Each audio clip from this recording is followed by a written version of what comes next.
서울대 의대 윤모 교수의 실험실에서 유력 정치인의 아들 김모근을 제외하고 고등학생이 인턴인건 뭐건 연구를 한 적이 있는지, 그리고 그 결과를 논문이나 포스터를 발표한 적이 있는지 확인해서 바로 제출해 주시기 바랍니다.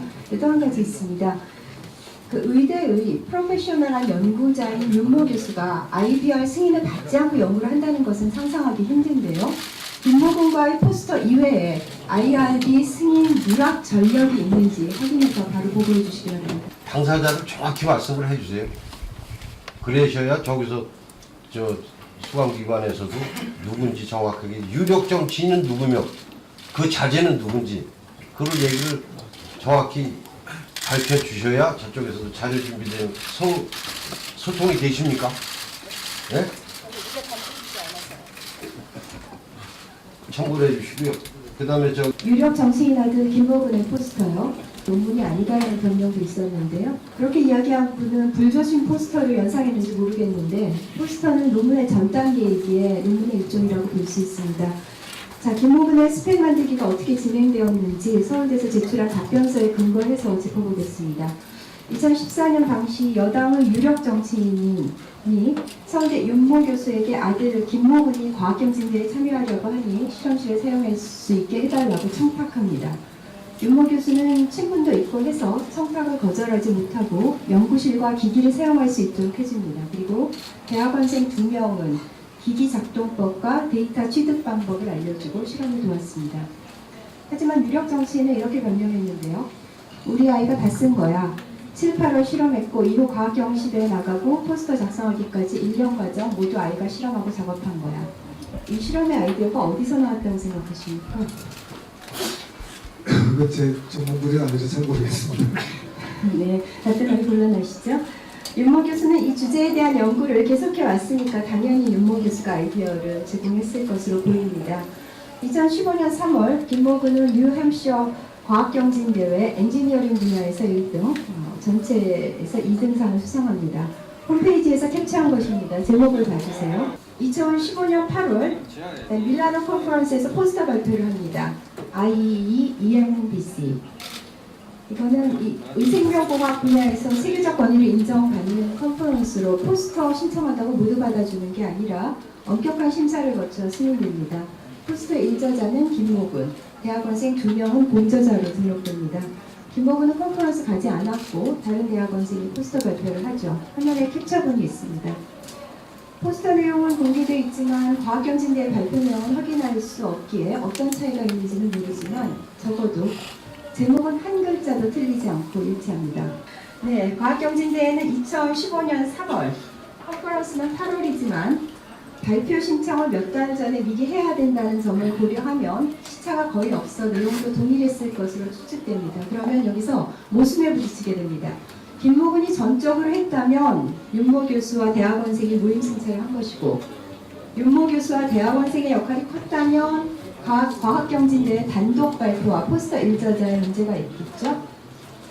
자, 또 다른 심각한 문제, IRB 승인 받지 않은 것입니다. 김모근이 참여했던 뉴햄셔 사이언스 앤 엔지니어링 엑스포 2019년 규정을 화면으로 보시겠습니다.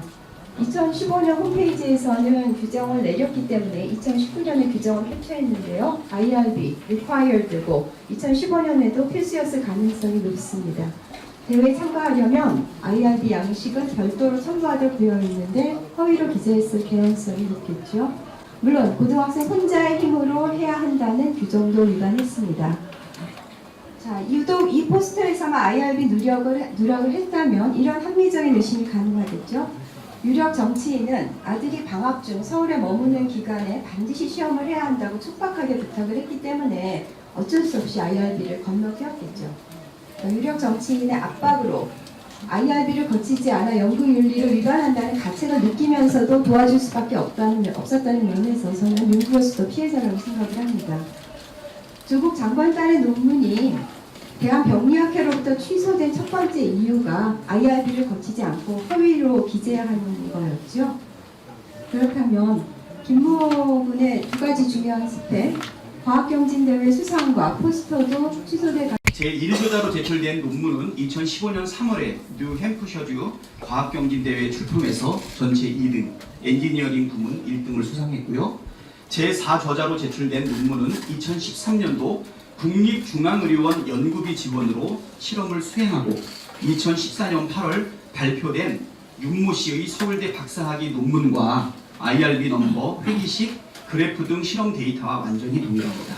그리고 이후 2017년 SCI급 저널에 대한의학회가 발행하는 것에 게재가 됩니다.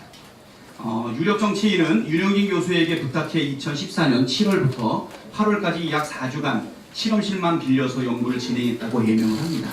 그리고 해당 연구는 논문이 아닌 포스터라고 주장을 해요. 근데 IEEE, EMBC는 BK21 성과 평가할 때 국제학술대회 참여 실적으로 인정을 받고 있고요. 그리고 포스터 역시 정식 연구물로 인정해서 점수를 지금 부여하고 있습니다. 요 총장님 이해하고 있는 내용하고 다른 게 없죠. 그리고 저자 표시 관련된 부분, 그 다음에 제1저자 등록 비용의 서울대 부담 추정, 그리고 지원 사사 부당 표기 의혹, 중복게재 의혹 등이 지금 폭넓게 지금 있어요. 특히 1저자, 4저자 모두 논문이 김군의 소속을 서울대 대학원으로 지금 표시하고 있습니다. 수백 명이 달하는 2015년도 EMBC 저자 중에서 고등학생은 단 2명밖에 없어요. 그런데 소속을 고등학교로 표기하는 경우에는 논문의 신뢰성이 떨어질 것을 우려해서 서울대 소속으로 표기했을 것으로 지금 강력히 추정이 되고 있습니다. 이후에 2017년 정식 SCI 저널에 출판된 논문에도 연구 기여자가 정식 저자로 포함되지 못하는 경우에 표시하는 컨트리뷰터라든가 어크날리지먼트에도 포함되지 않고 있습니다. 이것은 아마 전형적인 선물 저자, 기프트 어서의 전형이 아닌가 이렇게 생각이 됩니다. 그리고 EMBC 논문을 등록하기 위해서는 논문 공동저자 중에 최소 1명 이상이 등록비를 지불해야 되죠. 이 컨퍼런스에 논문을 등록할 수 있도록 되어 있는데요. 제가 제출받은 서울대 자료에 의하면 해당 논문 등록 비용은 타 연구과제를 통해서 지출된 것으로 지금 확인이 되었습니다. 사저자의 논문의 경우에도 2013년 국립중앙의료원과 미래창조과학부 지원으로 연구가 진행이 됐고요. 동 결과를 바탕으로 2014년도에 박사학위 논문이 제출된 것입니다. 연구지원 출처를 명기해야 되는데요. 국립중앙의료원 지원 연구와 동일한 결과물을 제출한 2015년도 EMBC에는 삼성전자 연구지원으로 표시되었고요. 그러나 2018년도 윤영진 교수가 국립중앙연구원에 제출한 연구성과 통보서에는 2015년도 EMBC 참여 실적은 또 미표기가 되어 있습니다. 그리고 아까 말씀드린 것처럼 중복게재에 대한 의혹도 많이 언급이 되고 있습니다.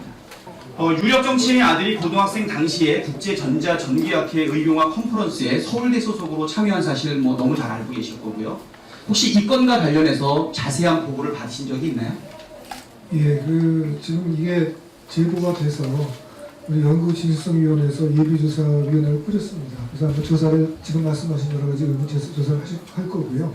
김 군이 당시에 이탈리아 학회에 참석했던 것은 파악하고 있어요? 참석 안 했죠? 네, 참석 안 한 것 지금 파악되어 있고요. 지금 논문에 결정적인 역할을 한 1저자인데 정작 발표 현장에는 참석하지 않았어요. 그런데 김군 외의 연구원들은 모두 출장 기록이 확인된 상태입니다. 그 다음에 논문 등록 비용도 서울대에서 지원한 것으로 지금 보이고 있는데요. 사실이라면 논문 제1저자의 등록 비용까지 모두 엄마 찬스로 무임승차하게 된 것 아닌가 생각이 되는데요.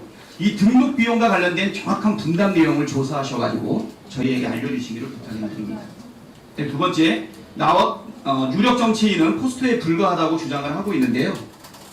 아들 이름이 올라간 논문은 초등학생들의 분류식 포스터가 아니죠.